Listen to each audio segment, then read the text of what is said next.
programa desta semana, você vai acompanhar a luta da APEUESP contra a volta às aulas sem segurança.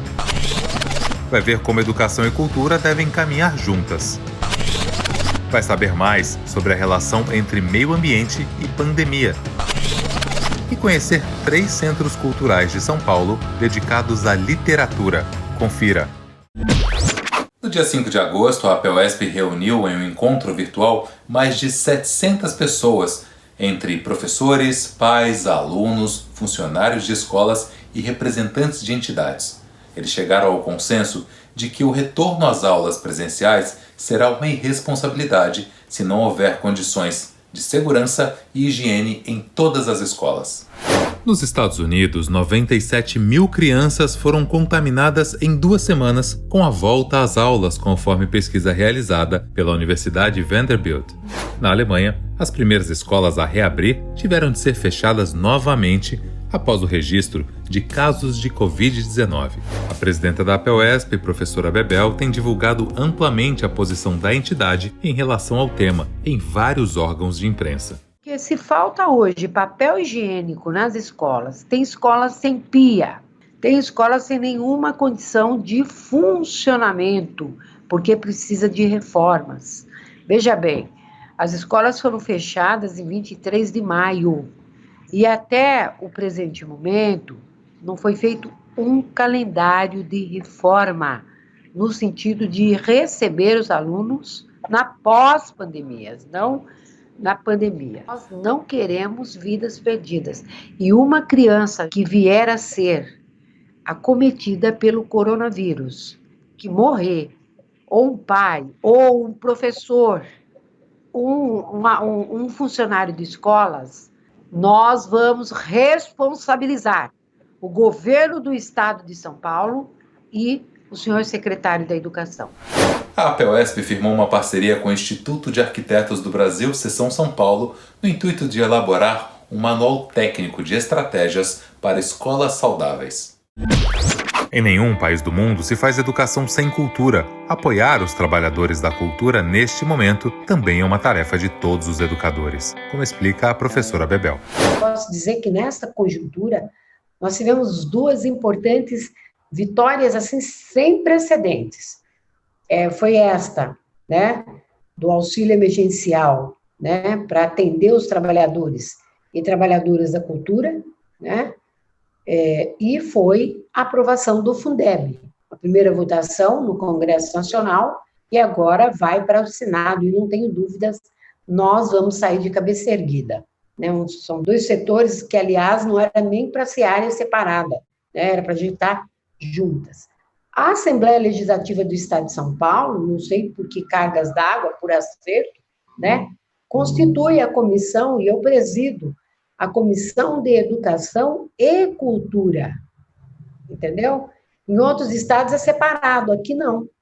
Isso foi importante exatamente para impulsionar toda essa luta, que através da educação nós também fizemos, né, junto com a cultura. A cultura, ela empurra a economia.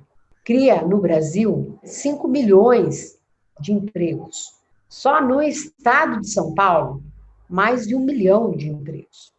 E também faz crescer o PIB, contribui com o crescimento do produto interno bruto. Então, por si só, a cultura já era para ser algo, para ter um olhar cuidadoso do governo do estado de São Paulo, por isso ter o Conselho de Acompanhamento e Fiscalização da Lei Aldir Blanc, não é uma formalidade, é uma necessidade, porque esse dinheiro tem que ir para a mão dos trabalhadores da cultura. Por que a política ambiental do governo federal deve ser discutida com urgência pelos professores? Porque o desmatamento recorde na Amazônia e os crimes ambientais têm a ver com a atual pandemia que estamos vivendo. No Brasil, a gente tem que sair dessa linguagem que a gente cultiva desde a época colonial, de que explora-se recursos por explorar e não mede consequências disso. E aí, quando você adentra numa floresta como a Amazônia, ou mesmo Pantanal, a gente começa a avaliar que a gente depende desses recursos. E se você não tem um plano E aí, seja o governo que for, se você não tem um plano muito bem alinhado, tanto de política pública como da questão da iniciativa privada, com esses fazendeiros, essas empresas que são donas de terra, a exploração ela acaba sendo descontrolada, né? E qual que vai ser o impacto disso para a natureza? Quando eu abro uma mina, eu fico com um buraco que não vai se recuperar. Existem várias ações humanas na natureza que não têm recuperação nenhuma. O coronavírus é mais um sinal de alerta que recebemos. A destruição da natureza tem afetado a nossa própria sobrevivência. Em média, a cada 4 meses, uma nova doença infecciosa surge em humanos. 75% dessas doenças são provenientes de animais. Quando a gente vai para um lugar novo, a gente entra em contato com inúmeras espécies, tanto de planta, animal que a gente vê, mas aí o mais perigoso é aquilo que a gente não vê, que são os vírus e as bactérias. E aí as grandes pandemias que assolam a humanidade desde sempre, elas têm origem animal, né? Sempre de um ser humano que se alimentou de uma carne de caça ou que simplesmente começou a sobreviver, morar nessa área que foi desmatada, que foi deteriorada, e entra em contato com esse germe, com esse micro-organismo. Então a gente tem doenças gravíssimas, né, que começam a passar da natureza para esses animais que estão ali e chega até a gente. As questões ambientais nas escolas ainda são apresentadas de forma superficial e sem uma reflexão mais crítica. Por isso, é extremamente importante ampliar e aprofundar esse debate. Existe uma coisa muito romantizada da educação ambiental nas escolas que não está errado, é bonito fazer, mas não deveria ficar só nisso, né? Então, vamos fazer reciclagem, então faz lá as lixeiras coloridas, faz uma ação de conscientização sobre o descarte desse lixo, mas em nenhum momento tem uma ação, por exemplo, se a cantina está usando muitas embalagens plásticas, né? Qual que é o olhar da cantina para o descarte desse lixo?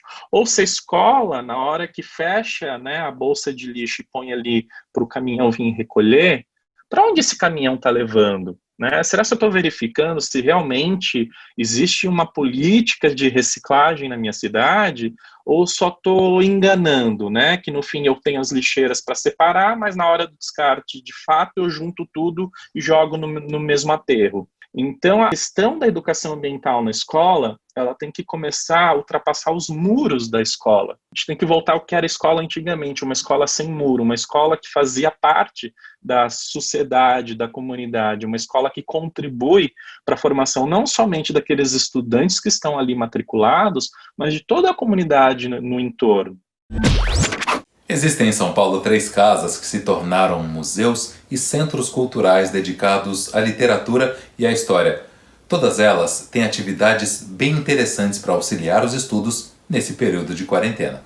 A primeira é a Casa de Mário de Andrade, localizada no bairro da Barra Funda. Homenageia uma das principais figuras da cultura paulista e brasileira.